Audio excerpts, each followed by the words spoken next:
저희가 지난주부터 요셉 시리즈를 시작했습니다. 꿈꾸는 자가 오는도다. 오늘은 두 번째로 시련을 통하여 꿈을 성화시키시는 하나님 제목으로 말씀을 나누겠습니다. 하나님의 꿈을 꾸는 자에게도 시련이 찾아옵니다. 하나님의 꿈은 단순히 하늘에 떠다니는 그러한 허망된 꿈이 아닙니다. 우리 현실 가운데에서 반드시 이루어지는 꿈입니다. 때문에 하나님의 꿈이 우리 현실 가운데 일어날 때 꿈꾸는 자가 감당해야 할 대가가 반드시 있습니다. 우리가 반드시 명심해야 될 것은 하나님의 꿈의 그 중심에는 철저하게 늘 예수 그리스도의 십자가가 자리 잡고 있습니다. 예수님은 아버지의 뜻을 이루시기 위해서 이 땅에 오셨고 십자가의 대가를 치르셨습니다. 다시 말하자면 십자가의 고난, 시련이 없이 하나님 나라의 꿈은 이루어질 수가 없습니다. 우리가 거룩한 하나님의 꿈을 꾸는 것도 중요하지만 우리가 다시 한번 새겨야 할 것은 그 안에 우리가 감당해야 할 십자가 그리고 시련이 있다라고 하는 것입니다. 죄 없는 예수님께서 고통과 시련을 겪으셨다면 하물며 죄인된 우리는 하나님께서 이 성화의 과정을 통해서 우리를 빚어가시면서 하나님의 꿈을 이루어 가시는 것이죠. 성경의 인물들을 보면 다 나름대로 하나님의 꿈과 하나님의 비전을 품고 있었던 사람들이고 또 그 과정 가운데에서 시련을 통하여서 그들의 꿈과 꿈꾸는 자들이 성화되는 과정들을 겪게 됩니다. 그렇다면 오늘 이 시간을 통하여서 우리가 반드시 기억해야 될 것들이 무엇인가 함께 나누길 원합니다. 첫 번째로 하나님의 주신 꿈이 때로는 악몽같이 여겨질 때가 있습니다.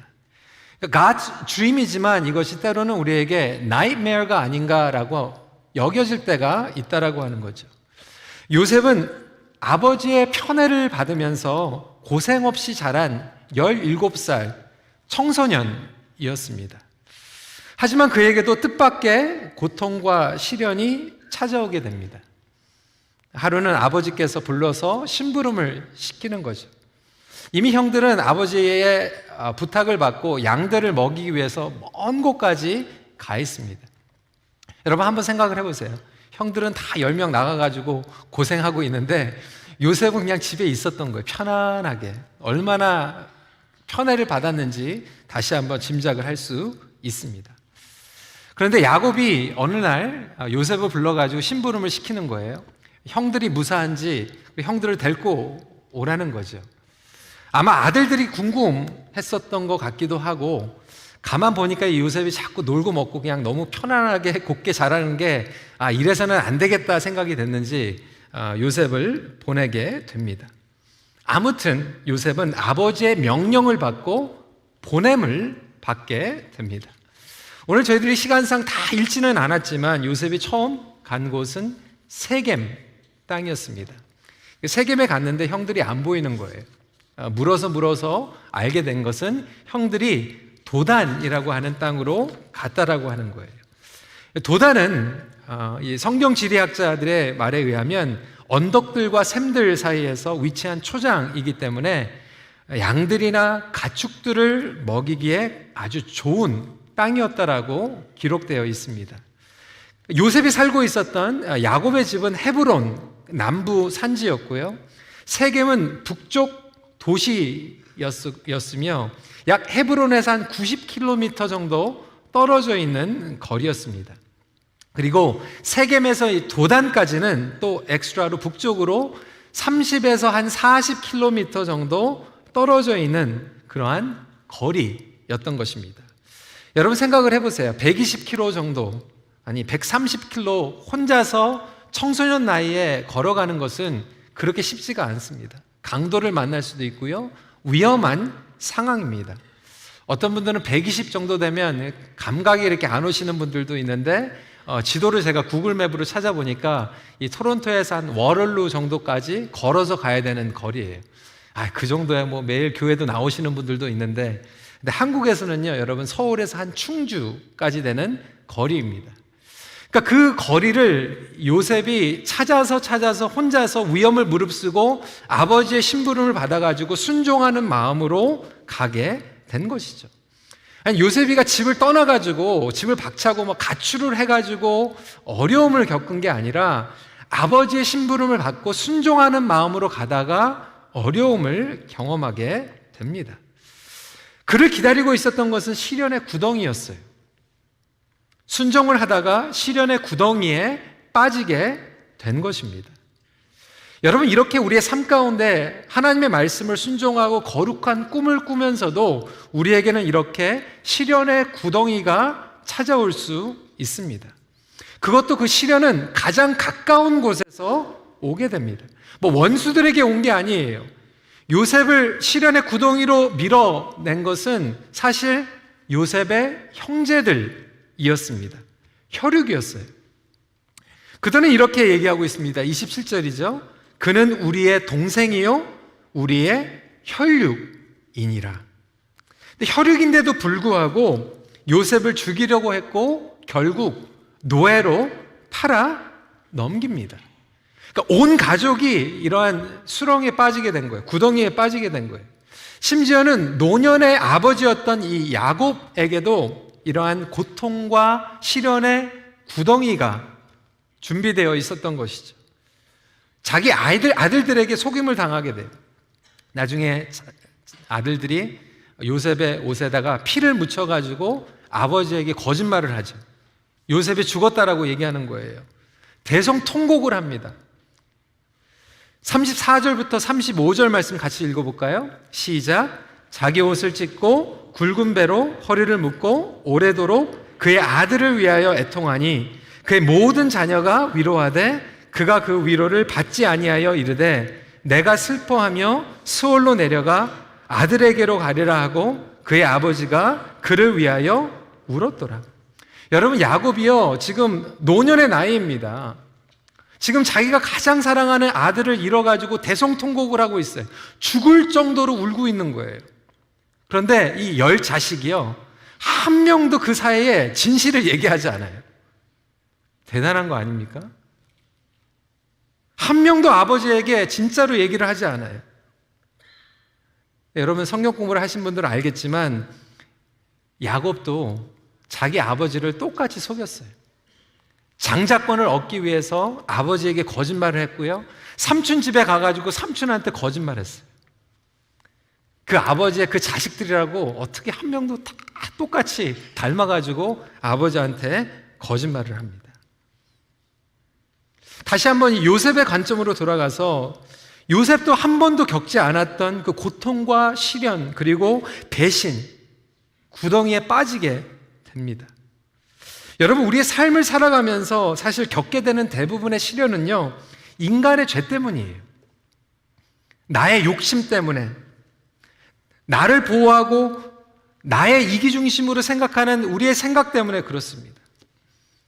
지금 온 세계가 코로나 바이러스로 인하여서 두려움에 떨고 있죠. 사실 신문을 보면, 뉴스를 보면 벌써 한 3년 전부터 그거에 대한 경고가 있었어요.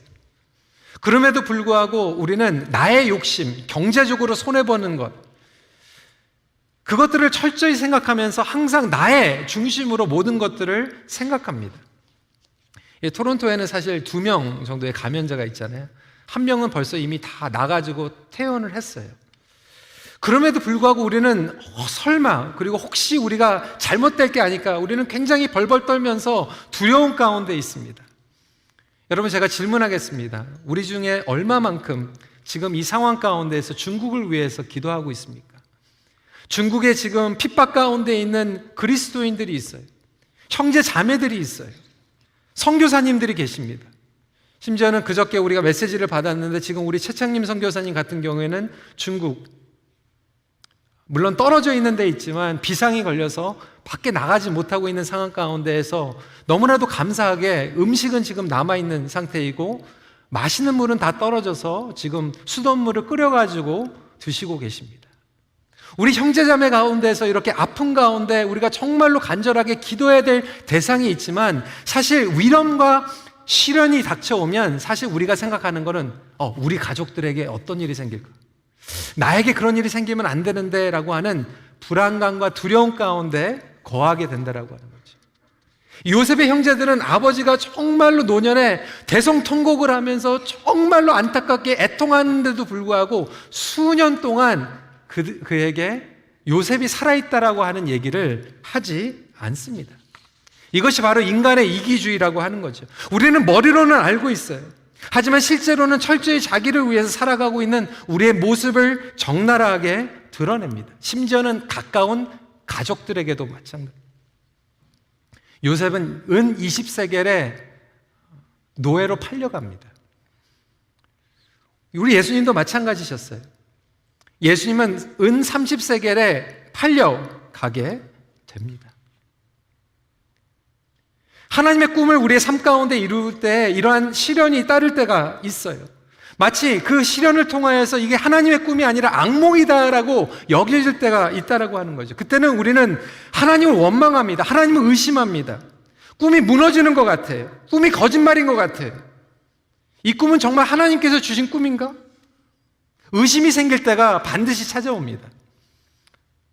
선교사님들이 선교지에 갔을 때 하나님의 거룩한 꿈을 꾸고 가지만 그 가운데 때로는 악몽같이 여겨지는 고생과 핍박이 따를 때가 있어요. 우리의 목회 현장에서도 마찬가지예요. 일터에서도 마찬가지예요. 제가 우스갯소리로 얘기하는 거지만 또 제 아내가 또 얘기하면 조금 창피할 수도 있는데 저에게도 그런 일들이 있었어요. 저희가 토론토에서 이제 결혼을 하고 이제 정말 목회의 꿈을, 거룩한 꿈을 꾸고 LA로 갔어요. 신학교를 다니면서 첫 번째 고등부 사역을 감당하게 되었습니다. 거룩한 꿈을 꾸고 시작한 거죠. 제 아내는 저랑 결혼해서 첫 번째로 사모로서 청소년 사역을 이제 감당하게 된 거예요. 고등부 전도사님이 1년 넘게 없었던 사역지였기 때문에 저희가 가자마자 아이들이 얼마나 저희들을 좋아했는지 몰라요. 특히 여자아이들이 제 아내를 너무나도 잘 따랐어요. 근데 문제는 저희가 부임하기 전에 한 1년 반 동안 우리 여자아이들을 이렇게 보살펴주던 여자 선생님이 있었는데 이 선생님이 여자아이들하고 굉장히 또 친하게 밥도 사주고 영화도 보여주고 뭐 이랬던 자매였어요. 근데 갑자기 여자아이들이 제 아내를 너무나도 이제 좋아하고 막 따르다 보니까 이 선생님이 좀 질투가 나기 시작한 거예요. 마음에 좀 미워하고 좀 그런 질투가 있었나 봐요. 한 번은 금요일 날 저희가 정신없이 교회에 성경 공부를 인도하러 학교에서 집에 들리지도 못하고 가게 되었습니다. 성경책을 제 아내가 빠뜨리고 간 거예요. 지금은 스마트폰 보면은 앱이 있으니까 성경 공부를 할 수 있는데 성경책이 없는데 두리번 거리다 보니까 저기 코너에 주인이 없는, 그리고 앞에 표지에도 이름이 안 써 있는 성경책이 있어가지고 잘 됐다 싶어가지고 그 성경책을 가지고 성경 공부를 했어요. 끝나고 이제 난리가 난 거죠. 그 선생님이 그 성경책이 자기 책인데 사모가 자기 성경책을 훔쳤다 이렇게 얘기를 한 거예요. 얼마나 기가 막히니. 우리 집에 성경책이 10개가 넘게 있는데 얼마나 마음이 그냥 안 좋은지. 저도 그 얘기를 듣고 굉장히 마음이 안 좋았어요. 제 아내도 너무나도 그 상처를 받게 된 거죠. 아마 꿈이 악몽과 같이 여겨지는 거죠. 근데 몇 주 후에 너무나도 감사하게 그 자매가 와가지고 미안하다고 사과를 했어요. 그러면서 사실 자기에게 질투하는 마음이 있었다고, 그냥 미웠다고, 그냥 싫었다고 얘기하면서 나중에는 친해지고 오히려 회복이 되는 그런 일들이 있었습니다. 단편적으로 말씀을 드린 것 같지만 선교지에서 목회뿐만이 아니에요. 여러분, 어떤 분들은 정말 꿈을 꾸고 결혼 생활을 시작했죠. 꿈을 꾸고 자녀들을 양육하고 있습니다. 그런데 때로는 내가 원하는 대로 턴아웃되는 것이 아니라 어려운 시련과 이 성화 과정 가운데에서 정말로 내가 내려놓고 정말 나의 마음에 아픈 그런 일들이 생길 때가 있어요. 그때 우리는 하나님을 원망하게 되죠. 하나님, 이것이 정말로 하나님의 꿈입니까? 이거 포기해야 되는 것이 아닙니까? 정말 저는 하나님을 섬기고 싶었는데 왜 나는 지금 구덩이에 빠져 있습니까? 왜 나는 꼼짝할 수 없는 그런 상황 가운데 있습니까? 이렇게 그 꿈을 의심할 수도 있다라고 하는 거예요. 하지만 여러분, 반드시 기억하십시오. 하나님께서 때로는 우리에게 그러한 구덩이에 빠지는 것을 allow 하실 때가 있다라고 하는 거예요.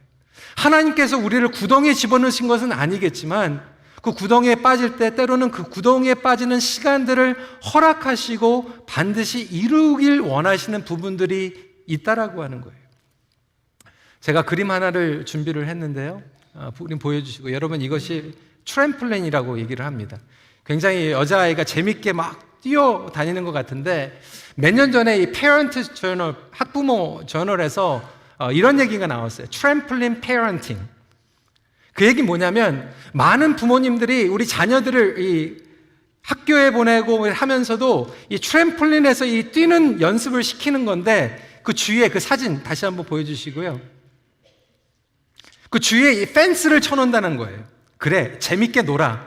네가 할 만큼 해봐. 그러는데 그 바깥에 나가지 못하도록 펜스를 다 쳐놓는다는 거예요. 근데 여기에 익숙해가지고 놀던 아이들이 나중에 대학교에 가고 사회에 가면 이 펜스가 없어져 버리는데, 이 펜스가 없다 보니까 아이들이 넘어질 때도 있고 떨어질 때도 있는데, 한번 그렇게 넘어지거나 떨어지면 일어나지를 못한다라고 하는 거예요. 충격 때문에, 자괴감 때문에, 실패감 때문에. 그래서 우리가 아이들을 보호해 주는 것도 중요하지만 이런 트램플린 페어런팅이 아이들에게 오히려 해로울 수 있다라고 하는 것을 지적하는 그러한 저널이었습니다. 여러분, 하나님께서는요, 우리를 지켜주시지만 때로는 이 펜스를 거두어 가시고 우리가 실제적으로 하나님의 꿈을 이뤄가는 데 있어서 우리가 반드시 지나가야 될 과정을 지나가게 하신다라고 하는 거예요. 요셉은 거룩한 꿈을 꿨지만 이 구덩이에 빠지고 애굽으로 팔려가는 그 과정이 그에게 필요했던 것이죠. 그렇다면 하나님께서는 요셉이 이 구덩이에 빠졌을 때 무엇을 하셨을까요? 두 번째 포인트입니다. 시련을 통하여 반드시 벗기시는 것들이 있습니다. 여러분, 가장 먼저 요셉의 채색 옷이 벗겨집니다. 23절 말씀 같이 읽어볼까요? 시작. 요셉이 형들에게 이르매 그의 형들이 요셉의 옷 곧 그가 입은 채색 옷을 벗기고. 형들은 평소에 요셉이 싫었어요. 요셉이 꾼 꿈이 싫었어요. 또한 요셉이 입고 있었던 채색 옷이 너무 싫었어요. 여러분, 지난주 기억하시죠? 형제들은 다 그냥 정상적인, 아니 싸구려 옷을 입었는데 요셉만 비싼 거 채색 옷을 입고 있었어요. 얼마나 형제들이 그것을 보기 싫어했을까요? 꼴 보기 싫었던 거죠. 얼마나 그 질투와 시기가 깊었을까요? 그래서 구덩이에 빠지자마자 그 옷을 벗겨버립니다. 여러분, 우리가 입고 있는 옷들이 있어요. 겉으로 입고 있는 옷을 얘기하는 것이 아니에요. 우리가 내면에 입고 있는 옷들이 있죠. 교만의 옷일 수도 있고요. 야망의 옷일 수도 있고요. 인간이 입고 있는 옷 중에서 가장 추악한 것은 사실 질투와 시기의 옷입니다. 우리가 겉으로 표현하지는 않지만 끊임없이 우리는 나 자신을 다른 사람과 비교하고 다른 사람들을 정죄하고 판단하는 그러한 질투와 시기의 옷을 입고 있습니다. 이게 얼마나 무서운지 몰라요. 어느 한 예화가 있습니다. 같은 골목길에 경쟁을 하는 두 가게 주인이 있었어요.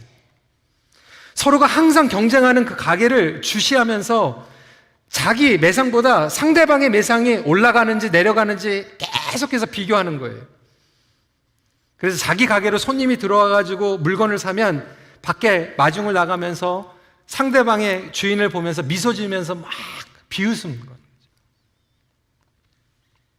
그러다가 어느 날 밤 천사가 그 가게 주인의 꿈에 나타났어요. 이렇게 얘기합니다. 네가 원하는 소원을 하나 들어주겠다. 단 한 가지 조건이 있다. 네가 원하는 것을 내가 반드시 들어줄 텐데 네가 받는 거의 2배를 네의 경쟁자가 받을 것이다. 네가 부자가 되기 원하면 부자가 되게 해줄 텐데 네 경쟁자는 2배의 부자가 될 거야. 네가 건강하기 원하면 건강하게 해줄 텐데 네 경쟁자는 2배로 건강하게 해줄 거야. 어떠한 소원을 들어줄까? 여러분 같으면 어떤 소원을 빌 것 같아요? 그러자 가게 주인은 이렇게 소원을 빕니다. 제 눈을 하나 멀게 해주세요.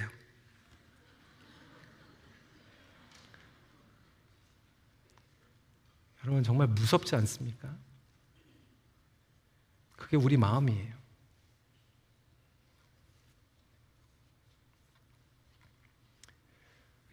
형제들에게도 그러한 마음이 있었지만 요셉에게도 교만의 옷이 있었죠.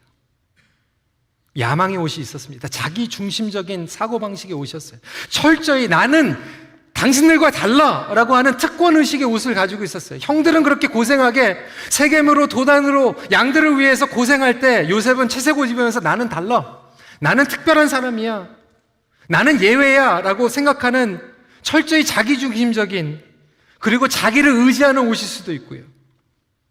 여러분, 저와 여러분들에게 반드시 벗겨져야 될 옷들이 있다라고 하는 거예요.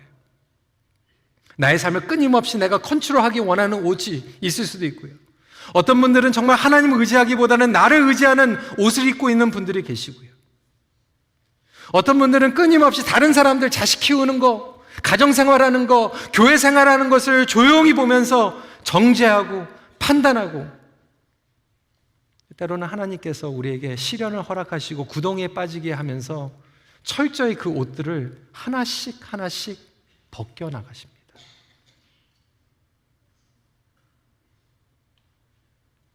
하나님은 요셉이 섬기는 자가 되기 원했어요.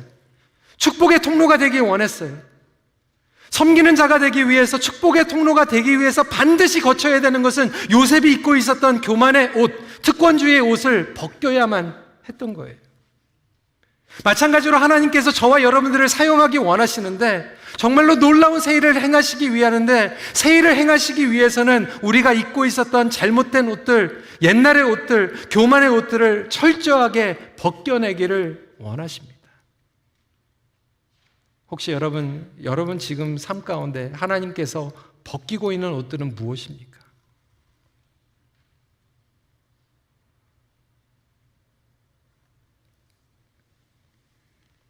요셉에게 반드시 벗겨야 될 옷이 있었던 것 같이 저와 우리 가정에도, 그리고 우리 교회에도 벗겨져야 될 옷들이 있습니다.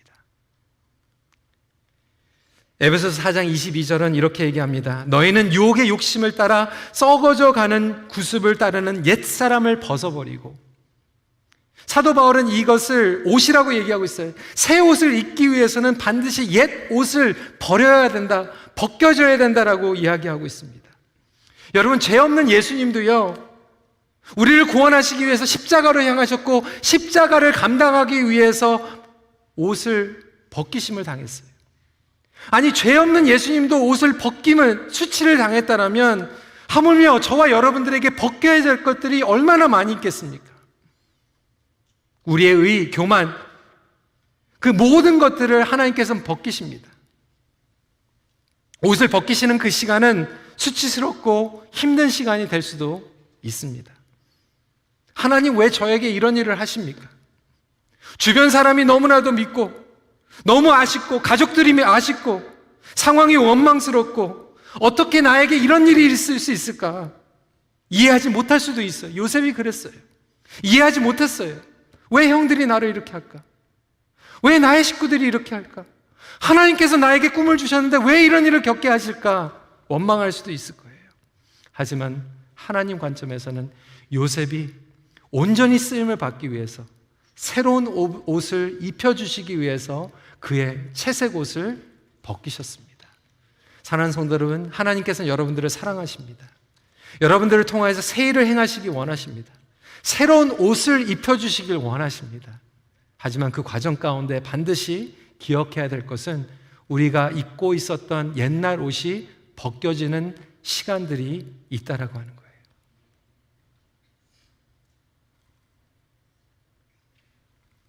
우리가 구덩이에 빠지고 옷을 벗기는 그 시간은 아픈 시간이지만, 마지막 포인트로 우리가 감사해야 될 것은 하나님의 다스림에서 벗어나는 시련은 없다라고 하는 것이죠. 여러분, 형제들의 미움, 배신, 시련 참 무섭습니다. 그런데 그 시련 가운데서도 하나님은 계속해서 개입하세요. 여러분, 이것이 하나님의 능력인 줄 믿으시기 바랍니다. 정말로 어떻게 할 수 없는 상황이에요. 억울한 상황이에요. 인생이 무너지는 것 같은 상황이에요. 그런데도 불구하고 하나님께서는 개입하세요. 형제들은 그 미움 때문에 요셉의 옷을 벗기고 죽이려고 했고요. 조금 그래도 마음이 바뀌어가지고 그를 팔게 되지만 그 대화 가운데서 하나님께서 역사하십니다. 그때 누가 얘기하죠? 루벤, 맏형이에요. 맏형이 이렇게 얘기하죠. 죽이지 말자. 22절 말씀 같이 읽어볼까요? 시작. 루벤이 또 그들에게 이르되 피를 흘리지 말라. 그를 광야 그 구덩이에 던지고 손을 그에게 대지 말라 하니 이는 그가 요셉을 그들의 손에서 구출하여 그의 아버지에게로 돌려 보내러 함이었더라. 여러분, 하나님께서 또 루벤을 통해서 그래도 그 강팍한 마음을 조금 녹여주시는 거예요. 근데 루벤이 사실 맏형이잖아요. 얘들아, 그렇게 하지 말자. 요셉 살려주자. 데리고 가자. 그러면 될 것 같은데 또 루벤도요, 굉장히 두려웠던 것 같아요. 이거 쪽수로 보니까, 숫자로 보니까 내가 동생들보다는 힘도 딸리는 것 같고 어차피 이거 다 배다른 동생들이잖아요. 그러니까 자기도 굉장히 위협을 느꼈던 것 같아요. 그러니까 살려주자고 얘기만 하고 나중에 이제 요셉을 구출해가지고 아버지에게 데리고 가려고 했던 것 같아요. 근데 여러분, 그 상황 가운데서도요, 하필이면 그 광야에서 이스마엘 상인들이 또 그때 지나갑니다. 그 시간에 그때에 이스마엘 상인들이 지나가는데 그것도 애굽으로 가는 사람들이었어요. 여러분, 절묘하지 않습니까?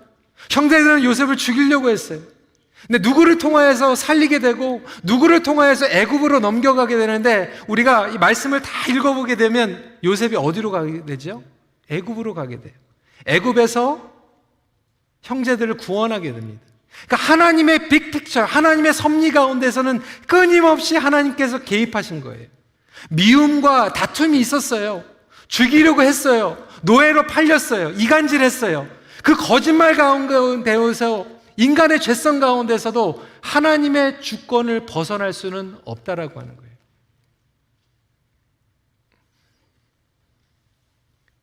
(25절에) 그들이 앉아 음식을 먹다가 눈을 들어 본즉 한 무리의 이스마엘 사람들이 길르앗에서 오는데 그 낙타들의 향품과 유황과 몰약을 싣고 애굽으로 내려가는지라. 그래서 유다는 이렇게 얘기합니다. 죽여서 뭐하냐? 돈 받고 팔자.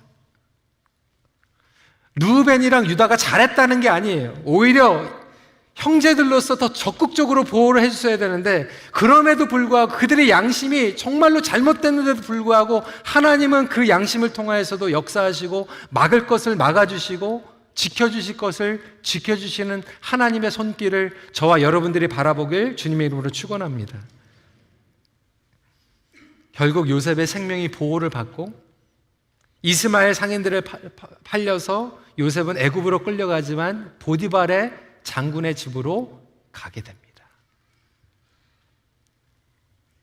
보디발에서 일어나는 일은 to be continue, next week입니다.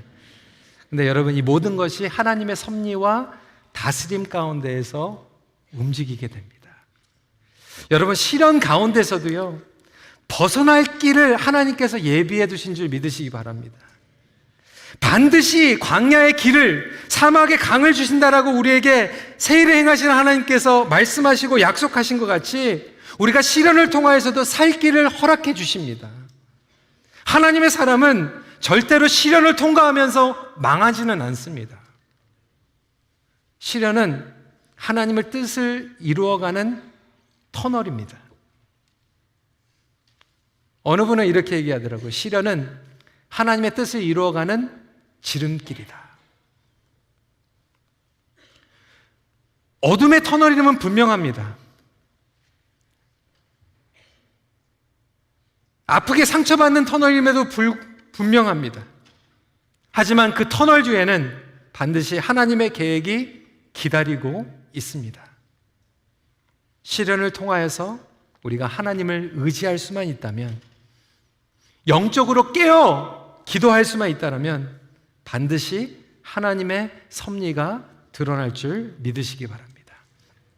여러분, 그것이 축복이에요. 우리가 시련 가운데에서도 영적으로 깨어있고 하나님의 뜻을 깨달아가면 영적인 축복인데요, 어떤 분들은 시련이 없이 정말로 쾌락 가운데 있는데 영적으로 무너져 있고 죽어져 있으면 오히려 그것은 저주입니다.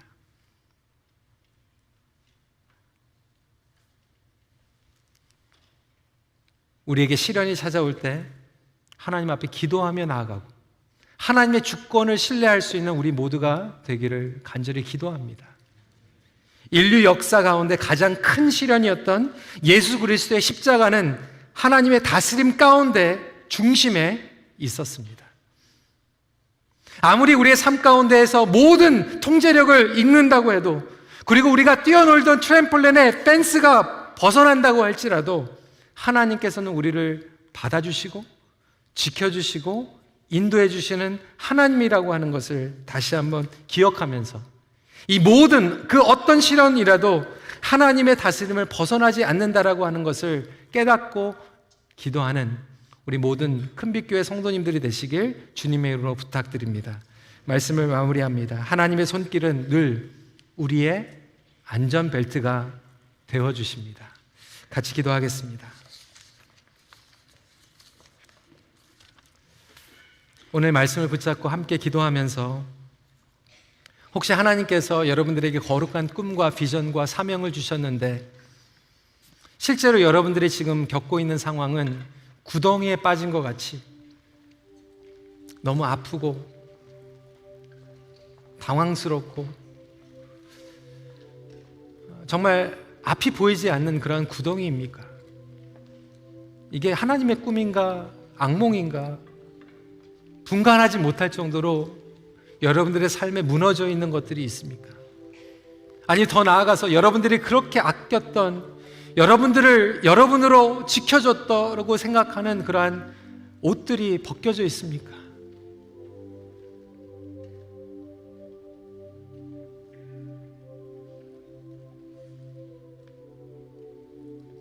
수치스럽고 아프고, 왜 내가 이렇게 아꼈던 옷이 왜 나에게 벗겨져 있는가?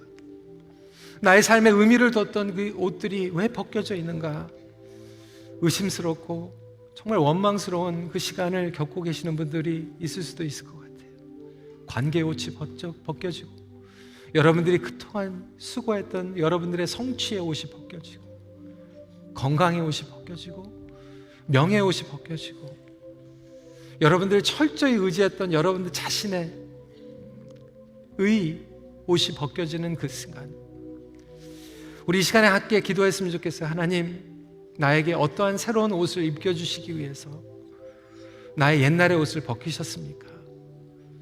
새 일을 행하시는 하나님께서 나에게 새로운 옷을 입혀주시고 성령님을 의지하며 말씀을 의지하며 나아가게 하여 주시옵소서. 하나님, 우리 가정에 새로운 옷을 입혀주시옵소서. 우리 교회에 새로운 옷을 입혀주시옵소서. 이 모든 것들이 하나님의 주권, 하나님의 다스림을 벗어날 수 없다라고 한다면 하나님을 의지하며 이 시간을 믿음으로 승리할 수 있도록 도와주세요. 우리 이 시간에 함께 우리 기도 제목을 주님 앞에 올려드리며 함께 나아가는 시간 갖도록 하겠습니다. 기도하시겠습니다. 아버지 하나님, 이 시간에 주님 나아갑니다. 아버지 하나님, 요셉이 이 시련을 통하여서 이 성화의 과정을 거쳤던 것 같이 아버지 하나님, 이 시간에 저희들이 주님 앞에 나아갑니다. 아버지 하나님, 저희들의 생각과 저희들의 마음 가운데 정말 벗겨져야 될 옷들이 있습니까? 시련의 옷, 원망의 옷, 미움과 질투의 옷들, 아버지 하나님, 이 시간에 그것들이 하나씩 하나씩 벗겨져 가며 주님 예수 그리스도의 십자가의 능력과 그 은혜로 말미암아 우리에게 새로운 옷들이 입혀지기를 간절히 기도합니다. 아버지 하나님, 요셉이 구덩이에 빠진 것 같이 아프고 너무나도 힘든 시간들을 겪으며 예측하지 못했던 그런 아픔이 찾아왔을 때 그가 오히려 이 시간을 통하여서 하나님께서 행하실 일들을 하나씩 하나씩 경험해 나간 것 같이 우리의 삶 가운데서도 그러한 놀라운 영적인 깨달음과 축복이 임하게 하여 주셔서 우리에게 새로운 옷을 입혀주시고 새로운 일을 행하실 하나님을 바라보며 우리의 붙잡고 있었던 채색 옷들이 벗겨지는 그런 일들이 일어나기를 기도합니다. 주님, 우리를 보호하여 주시고 우리를 지켜주시는 하나님의 손길을 붙잡고 나아갈 수 있는 우리 삶이 되게 하여 주시옵소서.